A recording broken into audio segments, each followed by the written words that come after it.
Good morning, good afternoon, everyone. For those of you who don't know me, I'm Karen Holzer. I'm the Senior Director of Patient Advocacy here at BIO.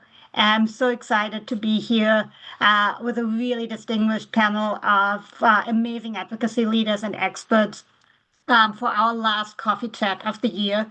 Um, really spending an hour to talk about what I know is a favorite topic for many of us who work in patient advocacy, which is the Pediatric Priority Review Voucher Program.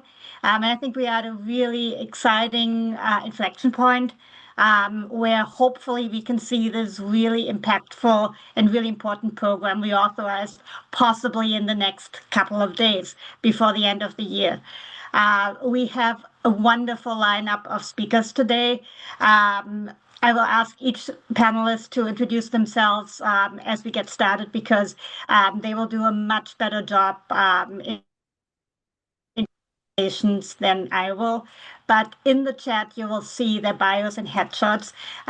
Again, there's so much incredible experience to get through that I will refer you all to the chat for the bios. But really briefly, today we have Pam Crowley Andrews, who's the Executive Director of the Firefly Fund. We have Ron Bartek, the President and CEO of the Friedreich's Ataxia Research Alliance. We have Jamie Sullivan, who is the Vice President of Policy at the Everlife Foundation, and Paul Malmeyer, who is the Vice President of Policy at the Muscular Dystrophy Association. Dominique Picard, the Chief Scientific Officer for the International Rett Syndrome Foundation, unfortunately fell sick, so she's not going to be here with us in person, but she's with us in spirit. And I'm just really excited to get started and talk about the Pediatric Priority Review Voucher Program. Maybe to get us started, Jamie, could I ask you to talk a little bit about what that program is and kind of how it works? Sure. Sure. Thanks, Karen, for having us and for all of the efforts of the group that's on this call. And thanks to those who are new and learning still uh, to get this program across the finish line because it is really critical. So I suspect that many of you are familiar with the program, hence being on this call, but just as a refresher, the Rare Pediatric PRV program is focused obviously on developing incentivizing treatments for rare diseases that primarily affect children. So why is that important? About 70% of the over 10,000 rare diseases are exclusively pediatric onset. And we know, 95% of rare diseases have no treatment. So the PRV program was first started for tropical diseases. And then in 2012, the Creating Hope Act expanded the PRV program to include drugs that treat rare conditions, both cancer and other rare pediatric diseases. So to be eligible for a PRV, first and most importantly, the treatment has to obtain rare pediatric designation from the FDA, be eligible for priority review, and it must be the first approval for the drug's active ingredient. That's really important as well. Then the PRV really comes into play after the FDA approves the drug that has the designation. So after an eligible treatment is approved, the company is issued a PRV. And that PRV is the really important incentive because that PRV can be redeemed for a future treatment to get priority review on a drug that wouldn't otherwise qualify. That's the end game. But the really important factor and the difference from some of what we've heard talked about in the commissioner's priority review that you hear a lot in the media is that the rare pediatric PRV is transferable, meaning it can be sold to another company. And that becomes the core incentive, especially for a lot of companies that it's the first product. And that revenue is really critical for either reinvesting back in research or bringing that treatment to the market, and really just keeping that company going and making the ROI worth it, especially in very ultra rare pediatric diseases. So after that PRV is given to a company, they can transfer it to another company, and they sell generally around 100 million It ebbs and flows over time. They then that company or the original company that received it can redeem the PRV, shortens review times to about 6 months, and is been responsible for the development of over 60 new treatments across over 40 rare diseases and cancers. And its lack of reauthorization is similarly having a very chilling effect on the rare pediatric disease development, ecosystem, especially in ultra rare. So it's really critical that we get this over the finish line without delay. And I apologize, I'm a little slow at finding the unmute button, but I have two rowdy dogs behind me, so apologies. Um, and Jamie, the one thing that always strikes me, what is the cost to taxpayers of the PRV program? It does not cost taxpayers money. In fact, in some cases, the PRV program actually is a net positive because companies do pay a higher user fee when they redeem the voucher itself. So the program, the GAO, the CBO, and others have estimated that the PRV program is a basically they say it doesn't cost anything. There's the bill that it's packaged with. There's some very minimal, cost to the like government for a study, but it's essentially they've declared it not an issue. It doesn't cost the government money, and it's actually a really innovative market-based incentive. The value of the PRV is what the market will pay for it, and it's exactly the type of incentive we should be encouraging right now. Wonderful. And I know we have several patient communities on the chat today that have benefited from this program. But can you give us kind of the overarching numbers? Like do we know, does the program work?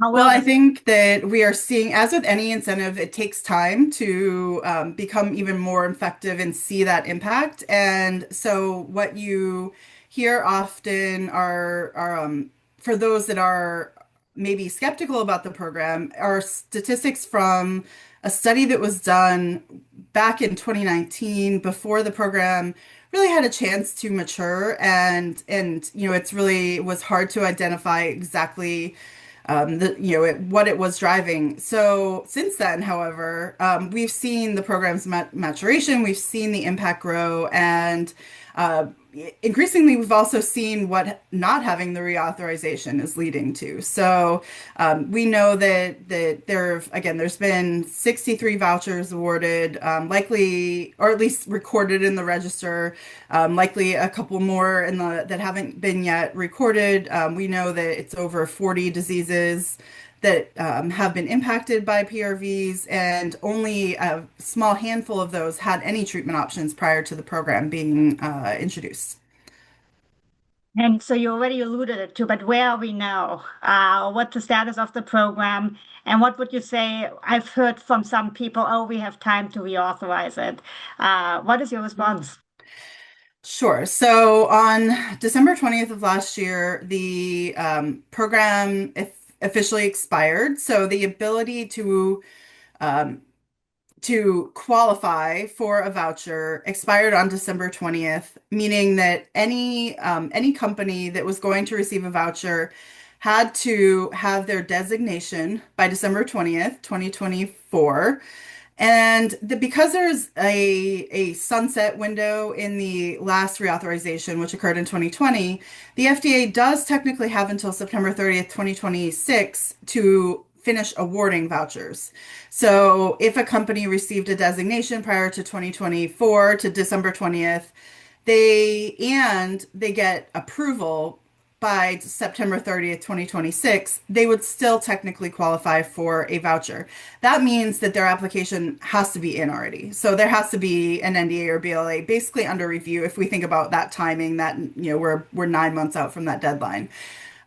So I think that confusion has led to some of the conversation around we still have time to reauthorize it, but clearly I think that is not the case. Because we've seen increasingly reports of clinical trials that could have started that haven't, or investment that has decreased or is on hold. You talk to especially very small biotechs, And, there's very little opportunity, that they have to find a replacement. That you can't replace the tool that PRV is for so many different communities. So there actually isn't time to wait. We know that time is lives, and we can't delay simply because of this September 30th deadline, because no other companies that are trying to get designation are, even if the FDA is giving those designations, they wouldn't be eligible for a PRV.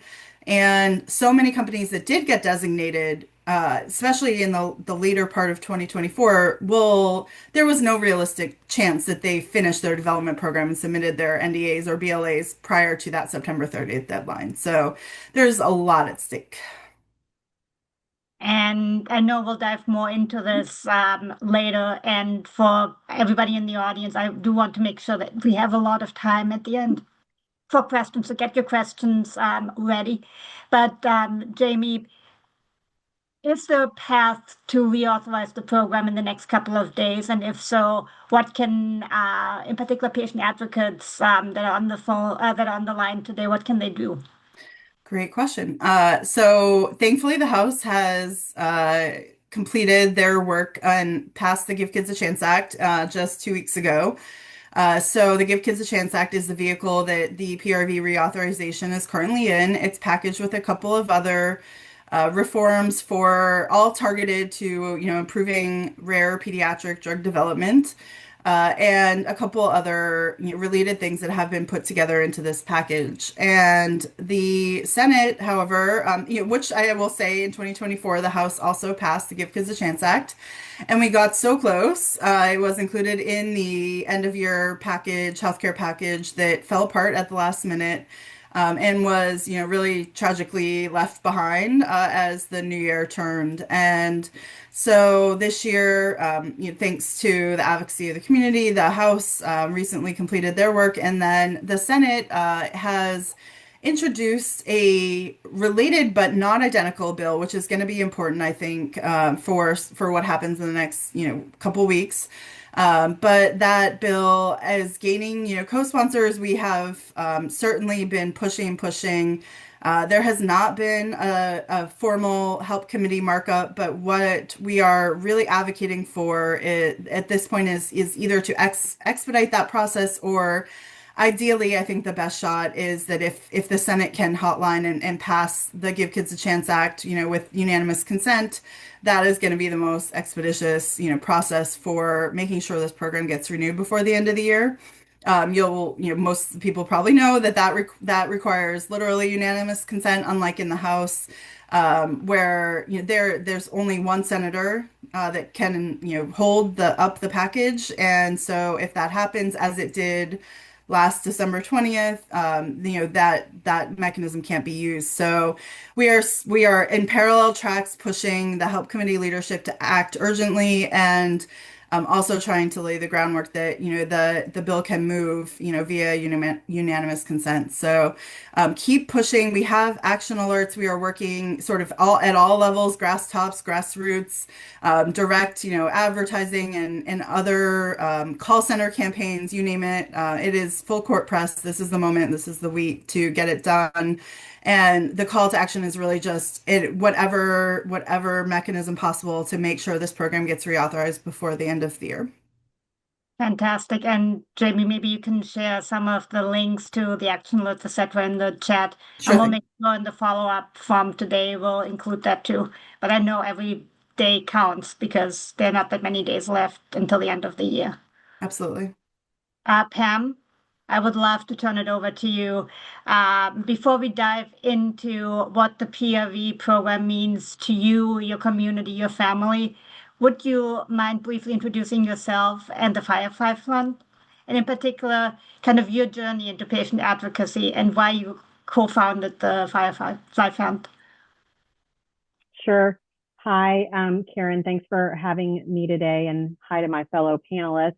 My name is Pam Andrews, and I am a parent advocate and the co-founder of the Firefly Fund, which was inspired by the diagnosis of both of my daughters with Niemann-Pick type C in March of 2016. Firefly is a nonprofit organization dedicated to accelerating research, building community, improving access, and ensuring that families affected by pediatric genetic neurodegenerative diseases are not navigating the journey alone. Our work focuses on bridging the gap between families, researchers, clinicians, and industry so that we can progress faster and more collaboratively. And so much of what Firefly Fund is doing centers around moving the disease into the healthcare system so that providers on the front line can more efficiently and more effectively treat our patient population around the world. I was drawn into patient advocacy not by choice, but by necessity, like a lot of us here. When my family was confronted with a rare diagnosis, it became very clear very quickly that the system really wasn't built for families like ours. Information was scarce, timelines were slow, and the families were often left to connect the dots on their own. I found myself advocating not just for my own two girls, but for access, research, and for the future, really, of all the kids in our community. And it just felt like such an incredibly uncertain time that my husband and I it took us about 9 days to step up to the plate after our diagnosis to start the Firefly Fund. We moved swiftly and with a lot of urgency. It grew out of our experience really early in those days. And it started as a response to the unmet needs in the NPC community as well. Needs for coordinated research, shared data, family support, and a unified voice. We co-founded Firefly because we believed families could be more than just a passive recipient of care. We could be partners in driving science and answers for our children's diseases forward. And at its core, Firefly is about turning isolation into community and urgency into action, so that families coming after us have more answers, faster, more collaboratively, more options, and more hope than we did in the beginning. So that's a little bit about Firefly Fund. Niemann-Pick type C is a rare progressive genetic neurodegenerative disorder. It's caused by mutations in the NPC1 and NPC2 genes, which impair the body's ability to move cholesterol and other lipids out of cells. If someone asks you what NPC is and you want a quick elevator speech, you can tell them it's a lipid transport disorder. So it's an extremely heterogeneous disease. It can present very differently from, child to child or adult to adult. Some individuals show symptoms in infancy, while others are diagnosed in adolescence or adulthood. Common features include difficulties with balance and swallow and coordination, eye movement abnormalities, seizures, and progressive loss of neurological function. In terms of treatment options, I'm very happy to report that we now have 3 therapies available to our patient community: miglustat, Miplyffa, and Aqneursa. In addition to these 3 compounds, we also have 2 compounds that are still going through the regulatory process. One of them is called Adravatidex, and the other is Trapsol Cyclo. Both are different forms of cyclodextrin. One is administered via IV, and the other is administered via IT, so intrathecally. And that is one that my daughters actually get. So we are on a very exciting path towards a cure and towards what we call rendering the disease chronic. Our focus in the NPC community has been on building really a multimodal or cocktail approach to rendering NPC a chronic disease, or even curing NPC. That would be amazing. So while we are not yet there at a cure, the field is moving quickly, and we are managing symptoms towards the field is moving from managing symptoms towards targeting the underlying biology of the disease.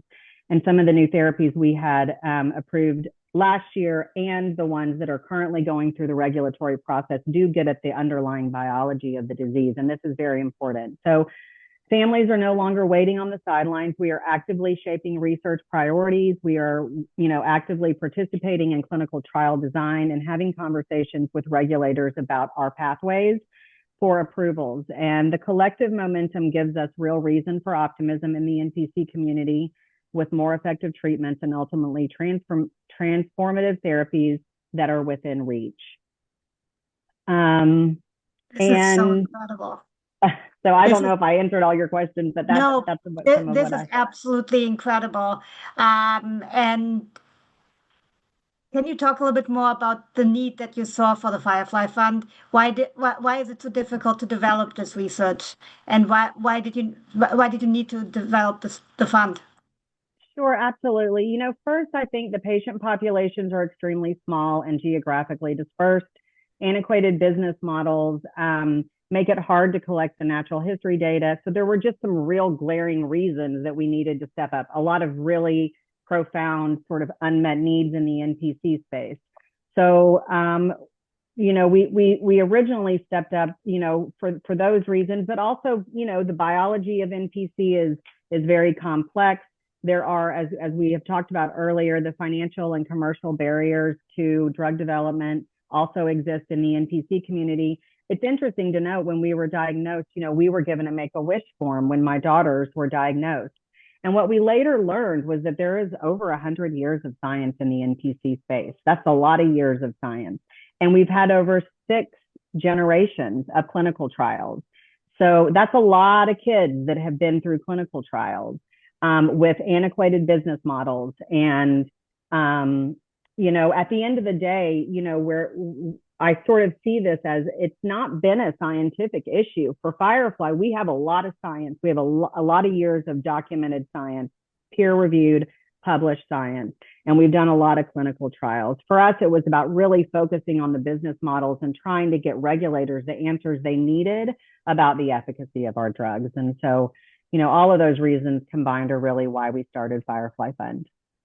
And then I think that's a perfect segue. How has the PRV program helped your community given those economic challenges? Yeah, with 2 of the 3 compounds that were, I believe there were pediatric review vouchers that were given with the compounds that were approved.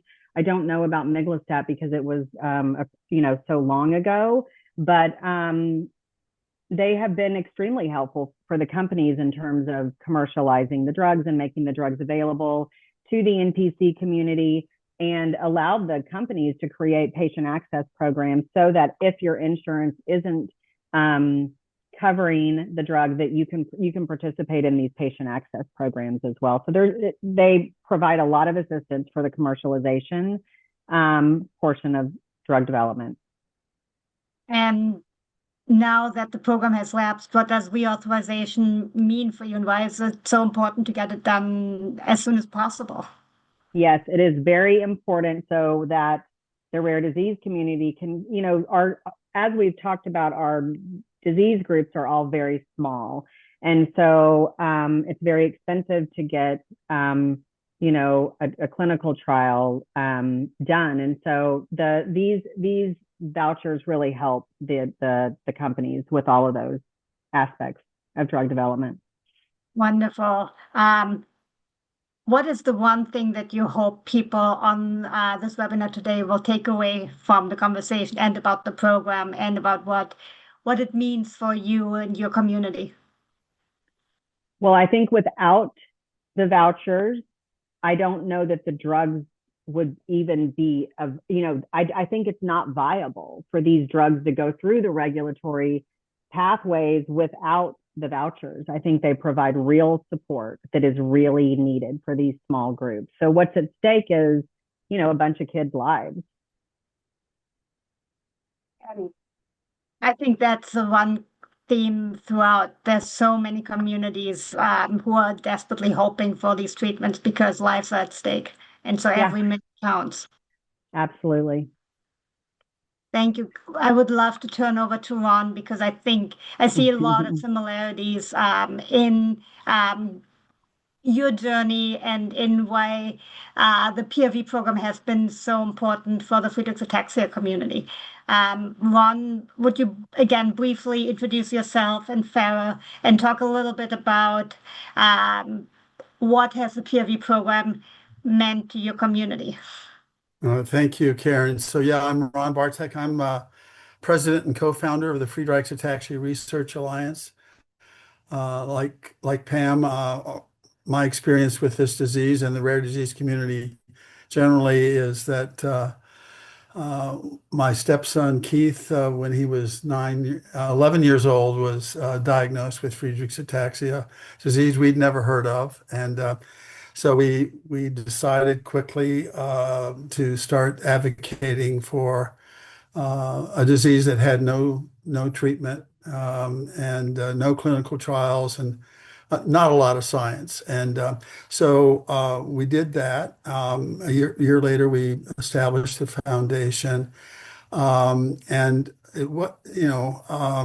I'll fast forward to a period of time, years later, 8 years ago, in fact, when my colleague and I were called down to Dallas, Texas, to meet with the company we'd been supporting in that kind of scientific, and in this case, therapy development arena, that had just completed a phase 1 clinical trial that we'd been supporting and recruited and so forth.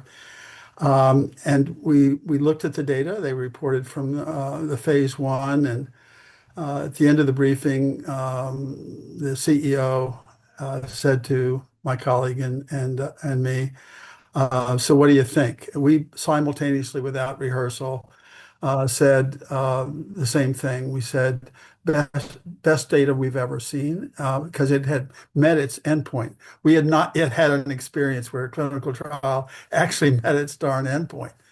And so we immediately had a conversation with him and his staff, saying, let's go, let's plan a pivotal study, let's plan a registration study. And he said, among a couple of other things, he said, okay, we'll do that. We'll write a protocol, and we're going to start with 18-year-olds.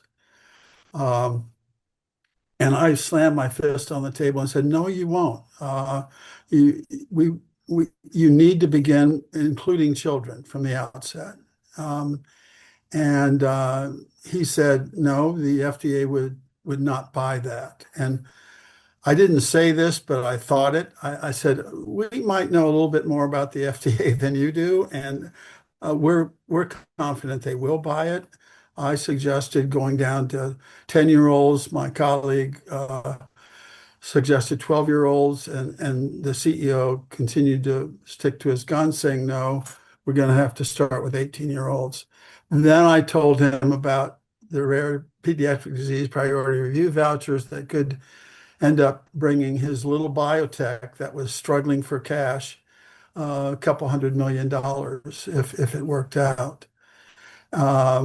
He started listening at that point, ultimately made the decision in the protocol to include down to 16-year-olds. And that was sufficient, along with preparing, and letting the FDA know that they were preparing a pediatric protocol and would execute that protocol at their earliest possibility. And that got them, when they got their approval, it was our first Friedreich's ataxia approval from the FDA. It came on Rare Disease Day of 2023. I'll never forget that day. And the bad news, though, set us up for doing our second experience, actually our third. I'll tell you about the first one in a minute. With the voucher program, we saw that the label, because of the clinical trial data, was restricted to 16-year-olds and older.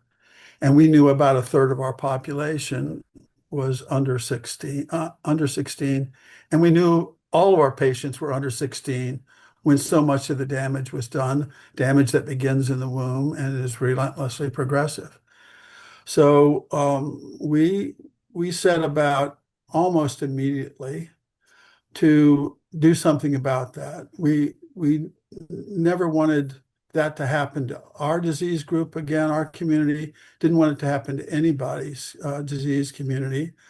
So we started working with Amy Comstock-Rip when she was at Levitt Partners to develop a pediatric inclusion roundtable discussion that we organized and conducted last July 16th of last year. A good number of you were there or online listening to that. And it really set the stage for two things. One, directly related to the PRV. Those of us who were involved with the PRV from the beginning know that initially the FDA was reluctant They were saying, we are so strapped for time, we can't really undertake, expedited review for a lot of common diseases that want to take advantage of the voucher. The companies, common disease companies that buy the vouchers from our rare disease developers who don't need the voucher because they get expedited review almost every time for a rare disease. Make a long story short, we heard from a number of the FDA people at that roundtable discussion that they had completely changed in that regard. They were adamant proponents of the voucher program, knowing that was one of the few incentives they had to offer to get kids involved in clinical research much earlier. The second thing that happened that day, well, we had the three medical product center directors, CDER, CBER, and CDRH, along with the NINDS director and the NCATS director, give fireside chat panel discussions at the outset. They all said the same thing, that they had already pivoted from trying to protect children from clinical trials to trying to protect them with clinical trials so we could get them the safe, effective treatments they needed at the best time for them so that we could start preventing symptoms rather than trying to treat those symptoms much later. So that was profoundly important to all of us. And we've all heard that.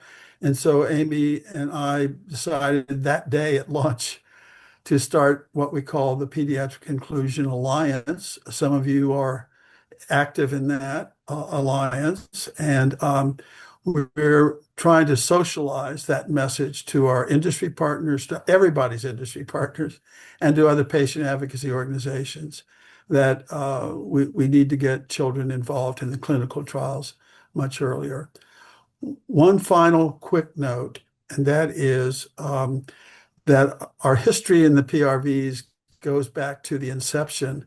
Those of you who were active at the time of the inception, back around 2012, know that the initial draft guidance from the FDA defined eligibility of a disease in the following way. It had to be a rare pediatric disease that was serious or life-threatening, and in which the original guidance said in which more than 50% of the patients are under 18. I'll never forget having the Office of Orphan Product Development, the FDA director, giving the presentation on Rare Disease Day, that was the underlying guidance, and it specifically excluded Friedreich's ataxia from eligibility because more than 50% of our patients were, thank goodness, over 18. I talked with her after the briefing and I said, we more than half of our patients, fortunately, are over 50%, more than 50% are over 18. But the problem is that most of the damage of the disease is done well before 18. And so by the time they're 18, it's much harder to even slow the progression of that disease. We need to get these kids treatment earlier. She admitted that at that time. She said, that's an unintended consequence of our guidance. So why don't you, and she invited me and Paul Melmeyer, who will speak in a moment, into her office, and she had the director of the FDA's Office of Pediatric Therapeutics at her side. They had been assigned the responsibility by the commissioner to make decisions about eligibility. And the result of that meeting was that the guidance was changed from having to be a serious or life-threatening disease in which more than 50% of the patients were over 18 to a disease that was serious or life-threatening and in which the serious or life-threatening manifestations occurred in children. So that made us and so many of the other diseases represented by this group to be eligible for the PRVs. I'll stop there and leave the rest to any questions you might have or. Thank you so much, and thank you for that incredible history. I do want to turn to Paul in a minute to talk about some of the other diseases, but really quickly, Ron, how do you think about the reauthorization of the PRV program? In the one word, what does that mean, and what does it mean to your community? You have a treatment now, but from what I know, I've heard there's still a lot of room for innovation. There's still a lot of unmet medical need. So, what does reauthorization mean? I'll say very quickly, it's all about the incentive that's needed. There aren't other powerful incentives to get kids involved in clinical research much earlier than has become the norm. And without that incentive, so many other companies, including the small biotechs and the big companies, they're not so confident that the FDA would accept their protocol. And they don't know what kind of data is needed when to get their agreement that pediatric subjects should be involved at the outset in these protocols. So this is one of the few ways we can convince these companies and patient advocacy organizations who might not know how important this incentive is, that we need to get their children involved much earlier so that we can save these young lives. Wonderful. And Paul, you represent the Muscular Dystrophy Association, so Friedreich's ataxia and so many other neurodegenerative diseases. Can you again briefly introduce yourself, your organization, and then talk about what the PRV program has meant to your community more broadly across all the different across all the different disease areas that have benefited or that are so close and that are really hoping to benefit from the PRV in the coming months and years?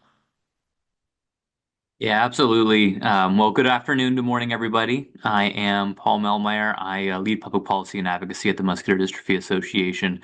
We serve the rare neuromuscular disease community, and so that's both adults and kids with rare neuromuscular diseases.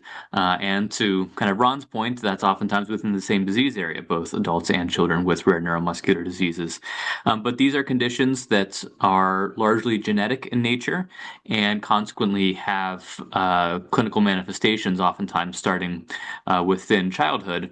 Oftentimes the most serious experiences of the disease are within childhood. So certainly pediatric drug development and rare pediatric drug development is incredibly important to those with neuromuscular diseases, as that's when these therapies can be most effective. And given that these diseases are progressive in nature, and we don't yet have the technology to reverse the muscle damage that oftentimes accompanies neuromuscular disease, they're also irreversible. So they're progressive, they're irreversible, and the sooner we treat, the more muscle we're able to maintain, or the slower we're able to, the slower the progression of the disease will occur, and muscle can be lost at a slower time frame, ambulation can be maintained, and just all the benefits can come from there. So clearly this voucher program is and will continue to be incredibly important to drug development within neuromuscular diseases. Thankfully, this program might actually have been most effective in neuromuscular diseases. If you look at some of the reports that have been published on the effectiveness of the Rare Pediatric Disease Priority Review Voucher Program, you see neuromuscular conditions all through the diseases and the therapies that have received vouchers since the program's inception about 13 years ago at this point. The disease that has received the most vouchers for approved therapies over the previous 10 plus years is Duchenne muscular dystrophy. I believe there have been 7 rare pediatric disease priority review vouchers handed out to companies for approved therapies in Duchenne muscular dystrophy.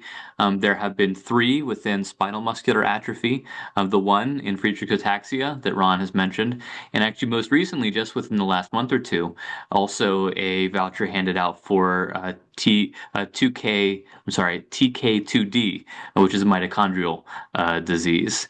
And so clearly these have been very important in the development of therapies in these 4 diseases, as prior to the program's existence, there were 0 approved therapies in any of these conditions. So it just goes to show how important these vouchers have been for neuromuscular diseases. But that doesn't mean that the job is done by any means. For example, within Duchenne, which has the most number of vouchers that have been handed out, and actually there have been 8 in total therapies approved over the last 10 years, there's still so much need that remains. Even though there are 3 different kinds of products that have received a voucher. There have been the exon skipping therapies. There have been 2 different corticosteroid products or related products that have received a voucher, and then 1 gene therapy. That even though these are all safe and effective and approved by the FDA, and oftentimes used in combination, the progression of Duchenne is delayed. It is slowed, but it is not halted or reversed altogether. Individuals with Duchenne will still likely experience some of the more challenging attributes of the disease in their experience with Duchenne, even with these 8 treatments on the market, just perhaps at a slower pace and over a longer time frame, which is an excellent thing for our community. But still, it goes to show that much more work needs to be done to get to even further the underpinnings of Duchenne, to have even more safe and effective treatments available. So we'll probably hear from many folks in many different communities across the rare disease community how important this program is for getting that very first treatment to market, and that still is true for the vast majority of rare neuromuscular diseases. That's true for every pediatric limb-girdle muscular dystrophy, for most myopathies, for most myositis that are very severe. They're still waiting on their very first FDA-approved treatment, but also those in the SMA community, the Duchenne community, Friedreich ataxia community, they're also hoping for that next treatment, that better treatment perhaps, to further treat their disease. And consequently, the voucher program is also incredibly important to them too. And I want to pull on a thread that Jamie first mentioned, and that's this idea that incentives like the PRV program take time. And we've seen so much innovation, in particular in the last few years. And as Jamie explained, there are all these companies that maybe received the designation, but they probably will not get to approval by September of next year. And there are all these programs that haven't made it to a designation yet. Can you talk a little bit more, in particular, in your neurodegenerative space, what the lost opportunity is, if of not reauthorizing the program in a timely manner? Absolutely. Yeah. Well, something that Ron said is absolutely true across neuromuscular diseases. It's true in Friedreich ataxia, especially within pediatric subpopulation Friedreich ataxia, but also elsewhere, in that the market is not exactly particularly strong. It's not as if a company can develop a gene therapy for a condition and then expect to recoup all of the costs it took to develop that gene therapy and then some to actually then, make it worth the investment to those who invested in that public company, perhaps. That for markets of ultra rare conditions in which there's only 10, 15, 20, maybe a couple hundred individuals with the disease, the opportunity cost of instead developing a different therapy versus hoping that there's going to be the market available for that 100 to 200 person disease, it just isn't there. That's just been proven for decades, which was the reason for this voucher program in the very first place, that an additional incentive was needed. And sure enough, in the last year or two, as the future of this program has appeared to be ambiguous, we've had a number of conversations with companies that have been considering developing treatments for rare pediatric diseases or taking a treatment that they're developing in an adult population and testing it within kids, or maybe even an adult unrelated neurodegenerative disease, and thinking, well, maybe this could work in this other pediatric neurodegenerative disease.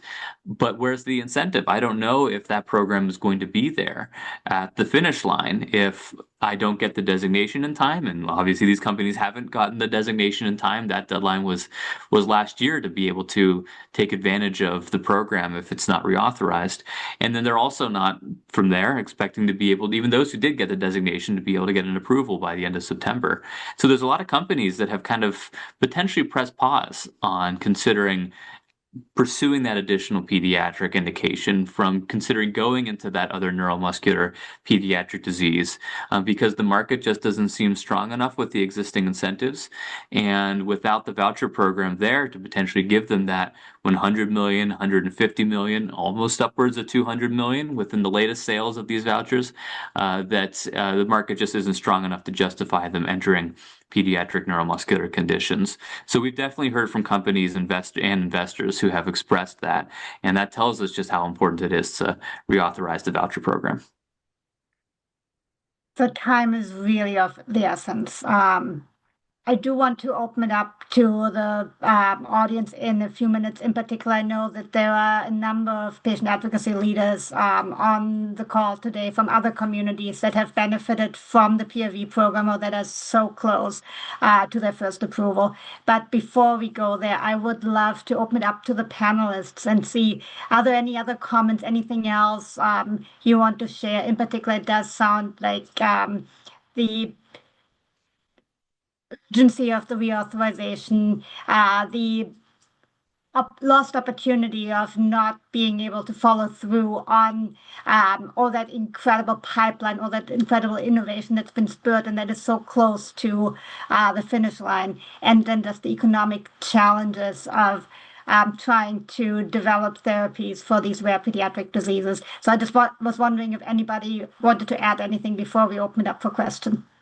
Yeah, I mean, I'll add in that we've been lucky enough to have some interviews lately with a group of investigators that are a mix of sort of those that have brought candidates out of their academic labs and tried to bring them into the clinic and ultimately to patients, as well as smaller companies that are more established and even larger companies, but an ultra rare program at a larger company. And the way the voucher matters to them is a little different in every example, but the fact remains that it is what is the single most important thing in making it possible for them to continue those programs. And we ask each person what happens to this program if Congress doesn't act in time. And nearly without exception, they said those programs will be abandoned. We'll put it on the shelf. And there was no other way to make up for what is missing. And the other thing I just want to mention is it is like it's a compounding effect because there have been other challenges to policies that matter to these same companies and these same programs. For example, the SBIR grants at NIH are another tool for funding that a lot of the smaller, biotech and early stage companies rely on to move things forward, and those are expired as well. So, it's a compounding effect of policy change, but there is no replacement for the PRV in so many cases. I'll just hasten to add along the lines that Paul and Jamie just indicated that, gone are the days. Long ago, the big companies stopped doing research, stopped doing even phase 1 development. They're waiting for the little tiny biotechs to do the phase 1 and maybe even the phase 2. In our case, they did phase 3. A little biotech that would not have been able to survive had this therapy not been approved, and they would not have gotten it approved without the promise of that voucher that ended up being sold along with the whole asset to a big company. That's the way big companies are operating now. And they saw that voucher as one of the important assets of buying this little biotech out with our first approved treatment. So it's really the sign of the era. With that, I would love to open it up to the audience. Any questions or in particular any comments? Again, I know this program is so near and dear to so many in the rare disease community. Sharon, I see you coming on camera. Sure. First of all, I want to thank all of our panelists. This has been such a meaningful to hear all of these stories and a reminder of why we need for this PRV, for this act to move forward. But I want to share my own story that supports why this needs to move forward. Many of you who know me know that I came out of the Batten disease community. But in June had the privilege of joining as a team member at the National MPS Society. One of the things that I did early on after joining the society was our family conference. And the first thing I did that first morning of the conference was to join our adult individuals who are adults within the MPS and MS community to join their special conference to begin the day. And it just washed all over me that many of these individuals in this room have this pediatric rare condition, but they're adults and they're living these quality lives. And you go, why? Because many of them had access to a therapy and the difference that it has made in their lives. So as I've done my bit trying to call our policymakers to talk about the benefit of this program, I talk about the fact that, yes, these are children, pediatric rare disease, but with the right therapies, we can help people live longer lives, better lives, really quality lives. But we are going to have these incentives to make this happen for these small population communities. So it continues to stay with me that morning of looking out across that room, many of them adults with access to treatment. And that's why they have moved from pediatric to adult, from their youth, young lives into adulthood. I also want to ask a question. I'd like to understand as we move, as the Senate is taking this up, who are those senators who seem to be more uncertain in where they're going? Because the society has an advocacy committee meeting scheduled on Wednesday evening, and I want to ask them to embrace an action alert one more time. Let's email. Let's pick up that phone and call the switchboard and make that additional call. Let's go in with numbers, and we can do that. So, but as we're strategizing across our community, are there particular states that we should be focusing on right now?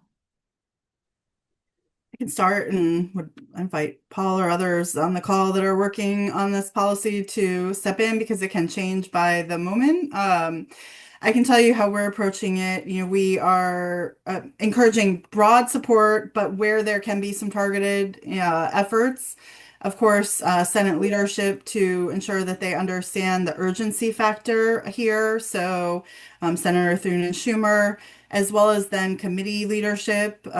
So the HELP committee leadership who can push on the urgency as well with their colleagues. So Senators, Cassidy and Sanders. And then to some degree, the bill leads and champions Senator Mullen and Bennett because, we want them to know the community is out here supporting them. We want them to go the extra mile in pushing on those negotiations to get it across the finish line.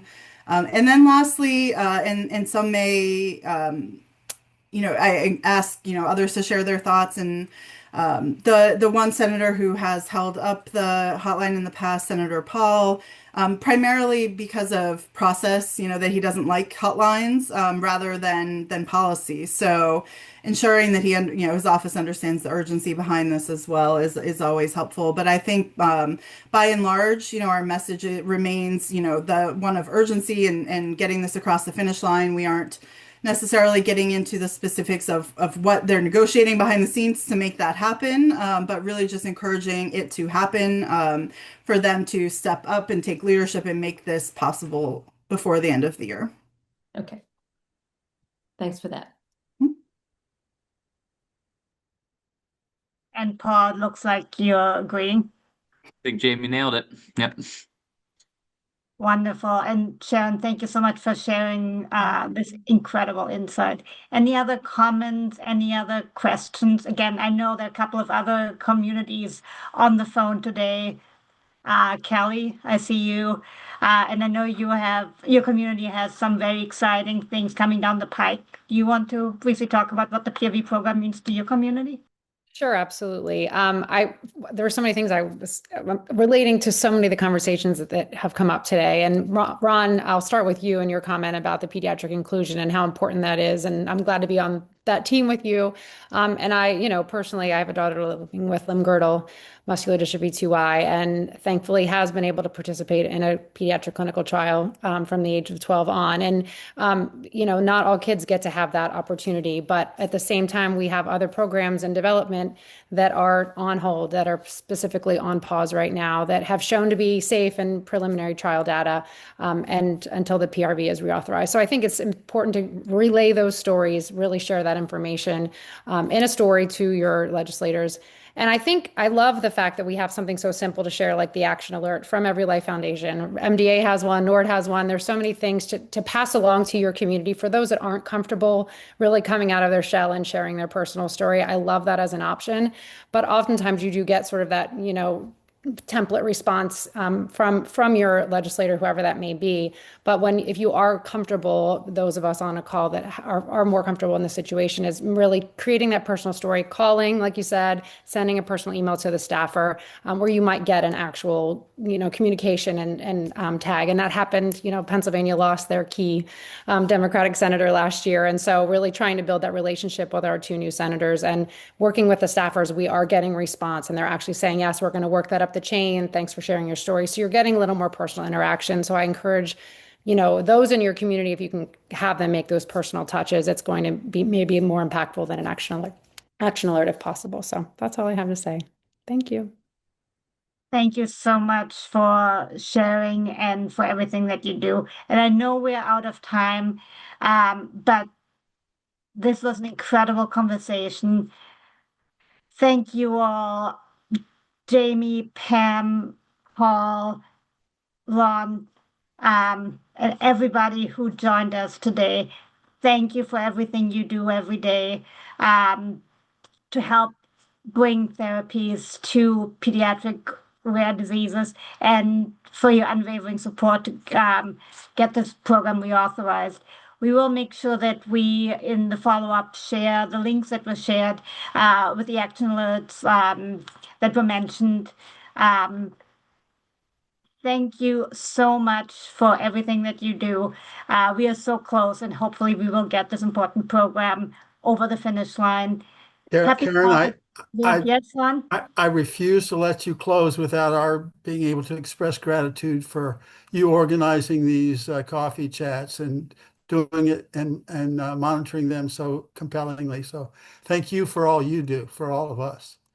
You are too kind. And as we look to next year, if you have thoughts about topics, themes for these coffee chats, we want them to be useful to the community. Please, please, please send them my way. We want them to be engaging, and we want them to be timely. So thank you all. Happy holidays. Thank you. Happy holidays to you. Thanks, everyone. Take care.